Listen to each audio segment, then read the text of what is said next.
Welcome to Spring LIB. Okay, so we're doing chapter 29, problem 17. So, part A. Well, let's draw this figure first. We have a wire with the current I in the right direction. And we have two closed loops near it. So here's one loop in a circle with A, and then we have a rectangular loop. A rectangular loop up here we call C. Okay. So it says find the direction, clockwise and counterclockwise, of the current induced in each loop if I is steadily decreasing. So that means di dt is less than 0. So current is decreasing. So first we got to figure out what direction the magnetic field is in. Okay, so if we have a current flowing this way, using the right hand rule, we can see that our magnetic field is going to be going around like this, which means it is into the page here, out of the page here. Okay? So, if di dt is less than 0, and b is proportional to I, we know that dB dt is also less than 0, which means the magnitude of our magnetic field is decreasing. Okay, so if we're looking at loop A is into the page, B field, but it's also decreasing.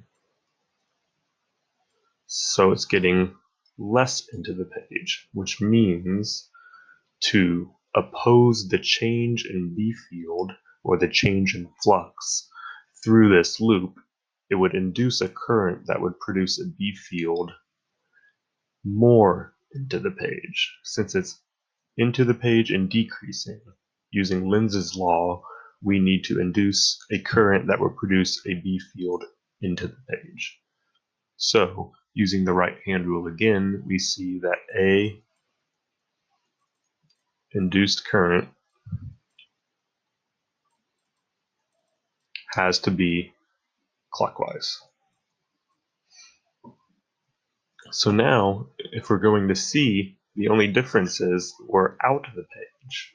C is out of the page, the B field is, but it's again decreasing. So the induced current from Lenz's law must produce a B field that is also out of the page. So C induced current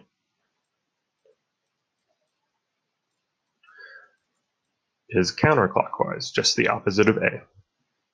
Awesome.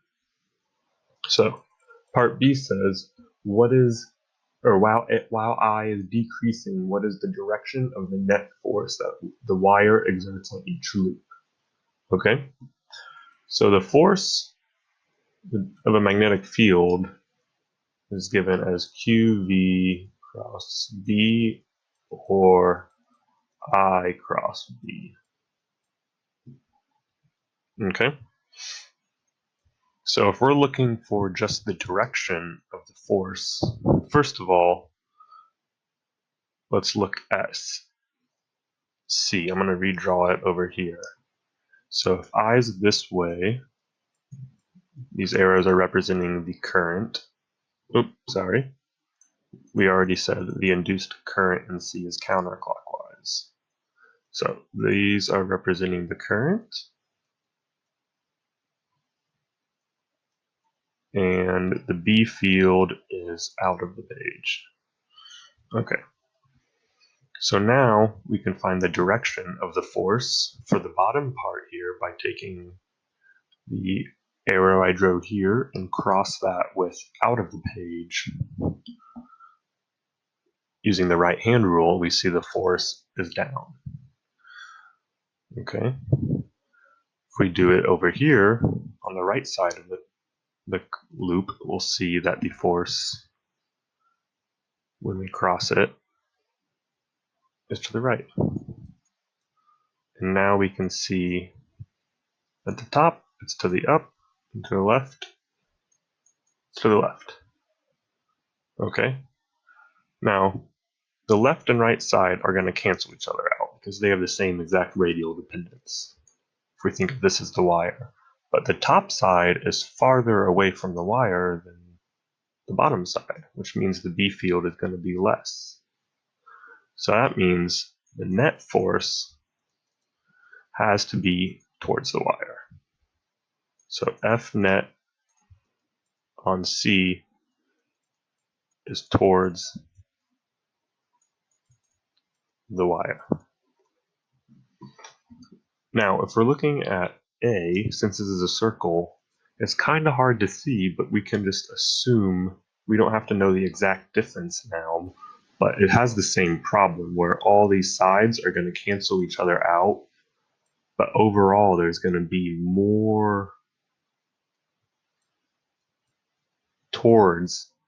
force pointing towards the wire up here that have a stronger magnetic field because of the radial dependence. Because B around a wire is proportional to 1 over R again. So again, we're going to see the farther side of the wire getting pulled out, but only a little bit, and the inner side of the wire getting pulled in at slightly stronger. So F net on A is also towards the wire. Okay, cool.